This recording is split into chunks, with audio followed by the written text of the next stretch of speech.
네, 로마서 11장과 12장을 살펴보도록 하겠습니다. 9장부터 12장에서 하나님께서 이스라엘 백성을 택하시고 또 예수 그리스도를 보내셨는데 이스라엘 백성이 실패했고 그로 인해서 하나님의 약속이 물거품이 되었다고 생각할 수도 있지만 하나님께서는 궁극적으로 이스라엘을 회복시키실 것이며 그래서 하나님의 약속이 성취될 것이라고 11장에서 결론을 내리고 있습니다. 그리고 바울은 이러한 놀라운 하나님의 구원 섭리에 대해서 그 지혜를 찬양하며 9장부터 11장에서 그 결론을 이제 마무리하고 있습니다. 1절부터 6절에서는 하나님께서 그 백성을 버리지 않으셨다라고 말을 하고 있습니다. 1절은 이제 본인의 이야기, 바울의 이야기를 통하여서 하나님께서 이스라엘 백성을 버리신 것이 아니다 이렇게 말하고 있고요. 그다음부터 2절부터 6절까지는 2절부터 4절은 이제 엘리야 시대에 온 나라가 우상에 빠졌지만 우상에 무릎을 꿇지 아니한 7천 명을 남겨두셨다는 걸 이제 그걸 기억하라고 말합니다. 다시 말하면 하나님께서는 이스라엘 백성이 온 민족이 영적 암흑기에 있다 하여도 그들 가운데서 깨어 있는 자들을 보존해 오셨다.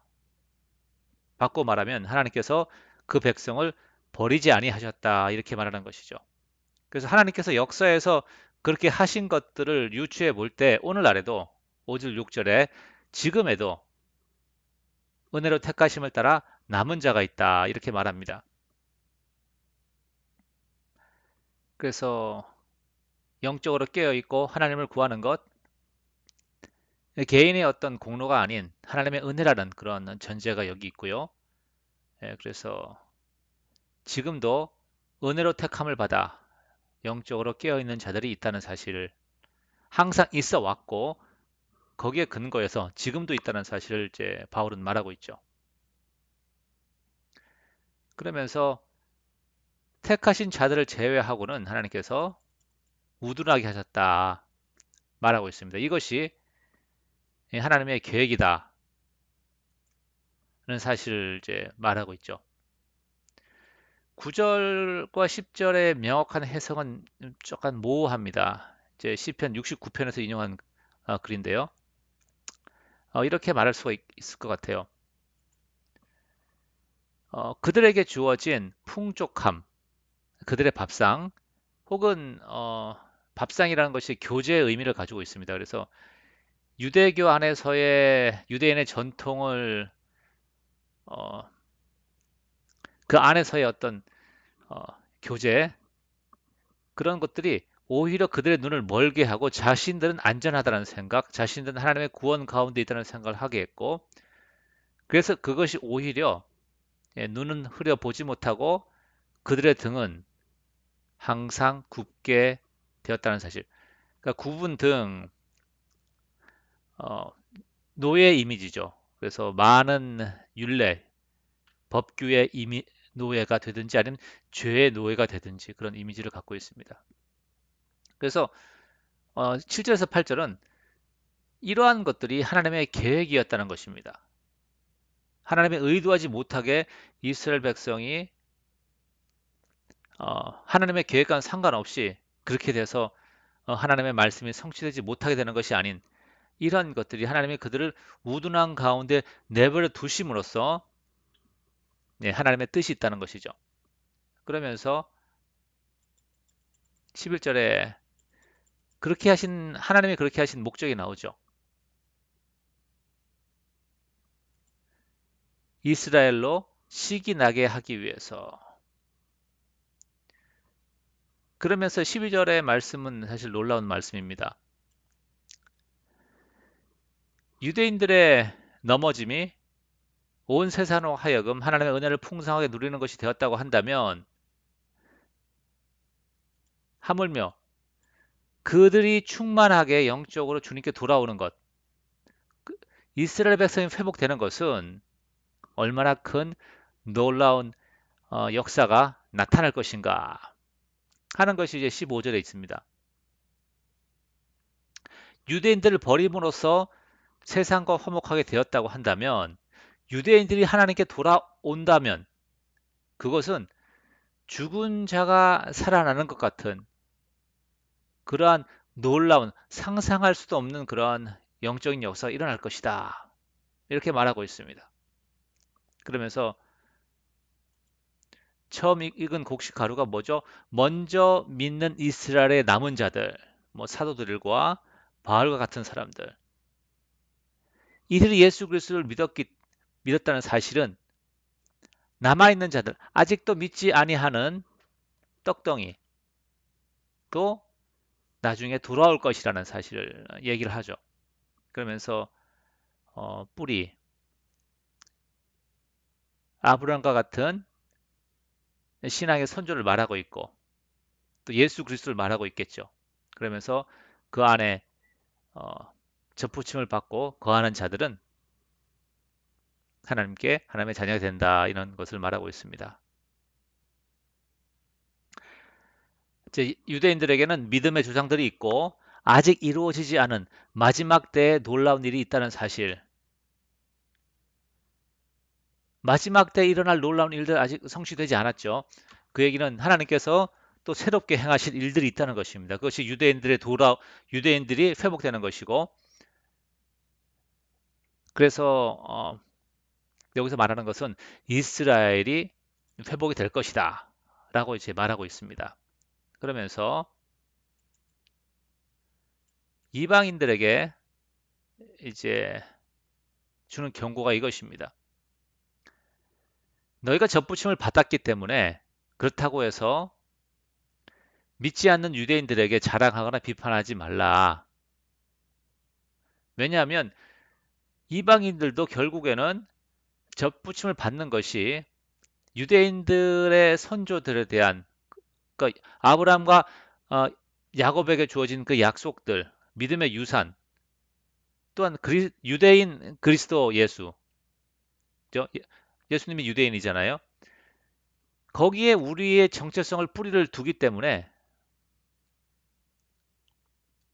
우리가 아, 자랑하지 말아야 되는 것이죠. 그러면서 하나님의 구원 섭리에는 두 가지가 나타납니다.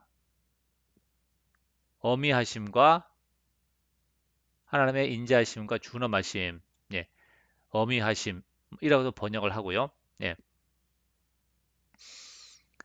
그래서 인자하심은 이방인들로 하여금 하나님의 자녀가 되게 하는 돌 감람나무 가지가 이 참 감람나무의 접붙임을 받도록 하시는 것.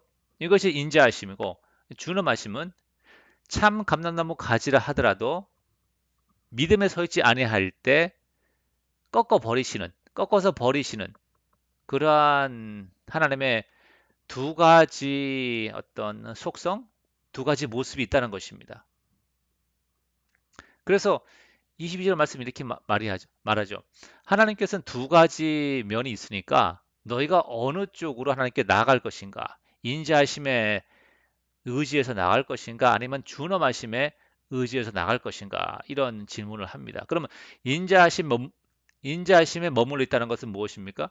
하나님의 긍휼하심에 의지하는 것입니다. 다른 이에게도 그러니까 하나님의 긍휼하심을 의지하는 자는 다른 사람에게도 긍휼을 베풀고 또 하나님의 긍휼을 겸손하게 구하는 자. 자, 그러면 우리가 우리의 행위로 하나님께 나아간다는 것. 아, 내가 이렇게 했으니까 하나님께 나를 복 주실 거야. 나는 이제 하나님께 나아갈 수가 있어. 자신의 행위를 의지하거나 혹은 다른 사람을 똑같이 행위로서 판단하고 정죄한다면 아, 그렇게 하는 건 예수님을 잘 믿는 것이 아니에요. 라고 말하고 한다면 그것은 하나님의 준엄하심을 우리가 그쪽으로 나가는 겁니다. 네, 그러면 어떻게 되죠? 예, 긍휼하심이 없는 심판이 우리를 기다리고 있는 것입니다. 하나님의 준엄하심을 경험하게 되는 것이죠. 그래서 하나님의 두 가지 속성, 인자하심과 준엄하심이 있는데 우리가 하나님의 인자하심에 의지하고 또 그렇게 다른 사람에게도 대한다는 것 중요하죠. 그러면서 23절, 24절은 오히려 유대인들이 예수님을 믿게 될 때 그들이 훨씬 더 어, 뭐 속된 말로 잘 믿을 가능성이 있다. 그러니까 교만하지 말아라. 이런 이제 이야기를 하고 있습니다.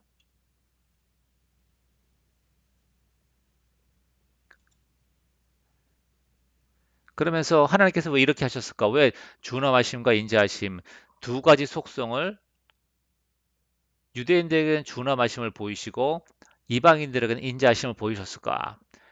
이제 그것은 긍휼의 구원을 베푸시기 위한 하나님의 계획이라는 것입니다. 긍휼하심으로 모든 사람에게 구원을 베푸시기 위해서 이스라엘이 더러는 우둔하게 되었다라고 바울은 이제 24절, 32절에서 말하고 있습니다. 그러면서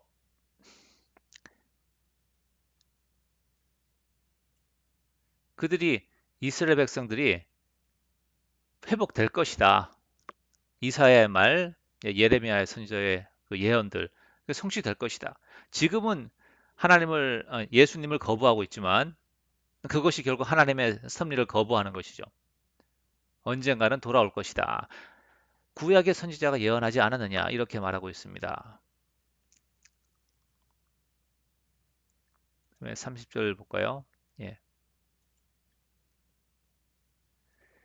이방인을 구하기 위해서 잠시 하나님과 원수된 것처럼 28절이군요. 예, 죄송합니다. 이방인을 구하기 위해서 하나님과 잠시 원수가 된 것처럼 보이지만 사실은 그들은 아브람과 야곱의 자손들로서 사랑을 받은 자다. 그래서 이 모든 것이 긍휼로 구원을 베푸시기 위한 하나님의 섭리다. 32절에 보니까 순종하지 아니하는 가운데 내버려 두신 것은 그렇게 함으로써 그들의 죄가 드러나서 하나님의 긍휼 가운데로 나오게 되는 것이죠. 이방인에게 나타나는 하나님의 놀라운 역사들, 성령의 역사들, 유대인들이 그렇게 갈구하고 원했던 하나님과의 친밀함들, 이방인들이 누리는 걸 보거든요, 유대인들이. 그러면 유대인들이 우리가 정말로 잘못했구나 라고 생각하며 또 이방인에게 부어주신 하나님의 은혜를 사모함으로, 시기함으로 하나님께 그리스도께 나오게 된다는 것이죠. 근데 그 얘기는 무슨 얘기죠? 우리가 유대인들을 정말 그들이 주님께 돌아옴으로써 그리스도의 재림을 빨리 사모한다고 하면 우리가 예수를 잘 믿어야 됩니다. 우리 안에 성령의 역사가 일어나고 이방인 교회가 든든하게 세워질 때 유대인들이 돌아오게 되는 것이죠. 그러면서 이러한 하나님의 섭리,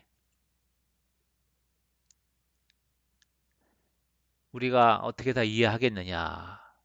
이제 그렇게 말하고 있습니다. 모든 것이 하나님께로부터 나서 또 하나님께로 돌아가고 영광이 그에게 있을 것이다. 이렇게 말합니다.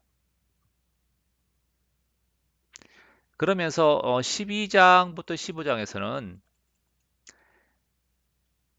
그렇다면 하나님의 의가 하나님과의 올바른 관계를 맺은 그리스도인들이 어떠한 삶을 살아가게 하느냐, 어떠한 삶을 살아갈 것이냐, 이제 삶의 적용, 아니면 우리가 하나님과 의롭다함을 받고 하나님과 관계 속에 들어갔으면 우리가 어떠한 삶으로 나아가게 되는지, 예, 그것을 말하고 있습니다.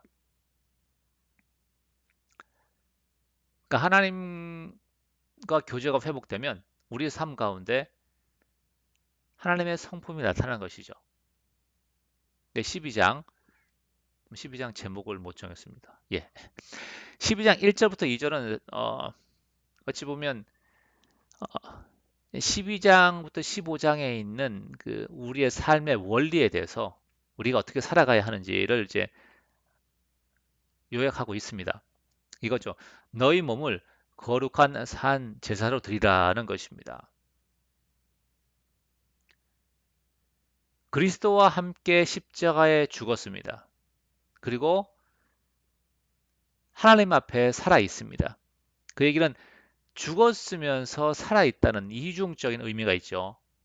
다시 말하면 살아있는 재물. 이제 여기서는 이제 산 재물, 예. 살아있는 재물로 드리라. 뭐 이렇게 번역하는 것이 조금은 느낌이 다가올 것 같아요. 날마다 자기를 부인하는 삶, 자기를 부인하고 예수 그리스도의 말과 행동으로 나아가고 성령의 마음가짐으로 나아가는 것. 이것이 이렇게 사는 것이 너희가 드릴 당연한 예배다. 네, 당연한 섬김이다. 뭐 이렇게 번역할 수가 있겠습니다. 네, 영적이란 번역보다는 당연하다는 번역이 조금 적절해 보입니다. 그러한 삶의 특징이 2절에 나와 있죠. 세상과는 다른 가치관. 그래서 마음이 변화받아서 하나님이 기뻐하시고 선하시고 기뻐하시고 온전한 뜻. 하나님의 뜻이 무엇인지 알아가고 첫 번째. 두 번째로는 하나님의 뜻에 순종함으로써 하나님의 뜻이 선하고 온전하다는 것을 삶으로서 확인하라는 것입니다. 그러니까 우리가 순종함에 나아가지 않을 때, 하나님의 뜻을 구하지 않을 때에 하나님의 뜻을 알 수가 없고 첫 번째.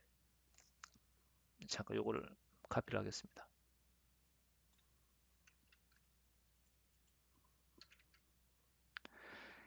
하나님의 뜻을 구하지 않을 때에, 하나님의 뜻에 순종하지 않을 때에 첫 번째로 우리는 하나님의 뜻이 무엇인지 알 수가 없습니다.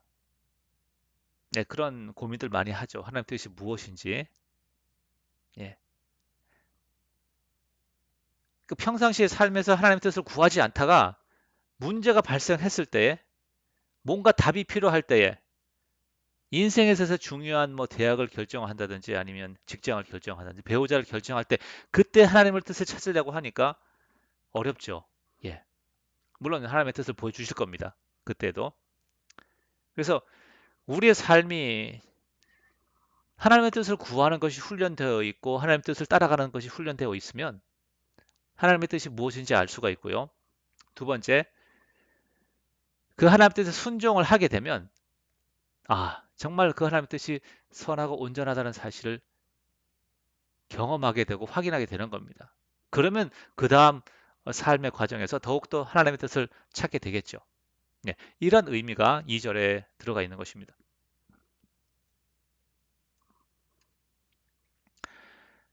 그러면서 네, 3절부터 8절은 새로운 삶을 살아가는 크리스천의 삶을 살아갈 수 있어서 가장 중요한 것이 무엇이죠? 자기의 정체성입니다. 자기의 정체성. 내가 누구인가 하는 것. 정체성을 알 때에 가장 드러나는 것이 겸손이라는 것이에요. 겸손.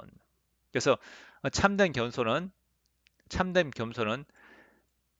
자신이 그리스도께 속한 자가 되므로 머리 대신 그리스도를 따르며 자신은 지체로서 그리스도의 몸을 세우기 위해 자신에게 주어진 은사대로 섬기는 것이죠. 네, 그런 삶. 이것이 이제 삶의 원리가 되겠습니다. 그러면서 마땅히 생각할 그 이상의 생각. 뭐죠? 내가 인생의 주인이 되겠다는 생각. 내가 머리가 되겠다는 생각. 내가 다른 사람보다 뛰어나다는 생각. 뛰어나야 한다는 생각. 그런 생각을 품지 말라는 것입니다. 그런 생각을 품지 말고 너희가 그리스도의 몸, 한 몸의 지체라는 사실 잊지 말라는 것입니다. 이것이 사실은 정체성의 핵심이고요. 이러한 생각을 하게 되면 우리의 목적이 무엇입니까? 머리 대신 그리스도를 나타내는 것. 그리고 우리의 지체들을 건강하게 세워가는 것. 서로 세워주고 섬기는 것. 주신 은사로 자랑할 것이 아니고 내세우는 것이 아닌 이것이 어, 그리스도인의 삶의 가장 중요한 기준이 될 것입니다. 목표가 될 것이죠. 목표. 예. 그래서 삶의 자신의 정체성을 잃지 않는 것 중요합니다. 그러면서 9절부터 21절에서는 행동, 예, 요건 나중에 설명하도록 하겠습니다. 행동 양식의, 예, 잠깐 옆으로 볼까요? 이렇게? 예, 보이죠? 예. 행동 양식의 표준이 무엇인가? 율법의 완성은 사랑이죠. 예, 여기서 사랑을 말하고 있는데 사랑에는 거짓이 없나니 이렇게 바꿔 볼 수 있을 것 같아요. 위선이 없는 사랑. 9절 이제 이렇게 다르게 좀 번역했습니다. 사랑에는 위선이 없어야 합니다. 악을 증오하고 선에 달라붙으십시오. 예, 달라붙으란 말, 예, 조금 예, 느낌은 그렇지만 예, 더 좀 강한 느낌이죠. 예. 그러면서 형제 사랑으로 서로에게 헌신하고 존경함으로 서로를 배려하고 부지런함으로 게으르지 말고 영으로 열심을 품고 주에 대하여는 섬겨라 이렇게 그렇게 이제 바울이 말하고 있습니다. 소망 가운데서는 즐거워하고 환난 중에서는 인내하고 기도에 대해서는 지속하여 기도는 쉬지 말고 그러면서 성도들의 필요한 것에 대해서는 공급하고 대접하는 것에 힘쓰라. 그러면서 14절, 16절은 상대방을 대하는 태도죠. 우리가 일반적인 관계 속에서 예, 박해한 자들을 축복하고 그들을 저주하지 말고 즐거워하는 자들과 함께 즐거워하고 우는 자들과 함께 울라. 그러면서 높은 데 마음을 두지 말고 도리어 낮은 데 처하며 스스로 지어 있는 채 하지 말라. 이제 자신을 드러내기 위해서 노력하지 말고 그들과 함께 해라. 뭐 이런 이렇게 또 설명할 수 있을 것 같습니다. 그러면서 17절, 21절 선으로 악을 이기라. 이제 이러한 이것들이 사실은 다 그 그리스도인의 행동 양식이죠. 특별히 악을 악으로 갚지 말고 선으로 악을 이기라 이렇게 이제 말하고 있습니다. 악을 악으로 갚는 것은 정의를 추구한다는 스스로 생각하기를 정의를 추구한다는 세상이 하는 방식이죠. 근데 우리는 심판주가 되신 하나님을 드러내는 것이 우리가 해야 할 일입니다. 우리가 심판주가 되는 것이 아닌 하나님이 심판주가 되시는 사실을 드러내는 것. 그것이 그리스도께서 하신 일이고 우리가 해야 하는 일이죠.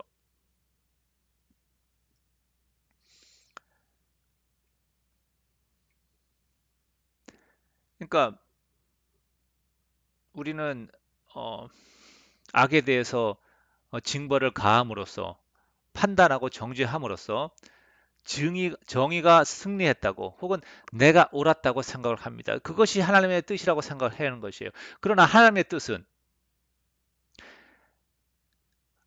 악을 선으로 갚음으로써 그리스도를 드러내는 것. 이것이 하나님의 뜻입니다. 이것이 어, 마지막 심판날에 우리를 판단하시는 하나님의 기준이 되는 것이죠. 네, 감사합니다.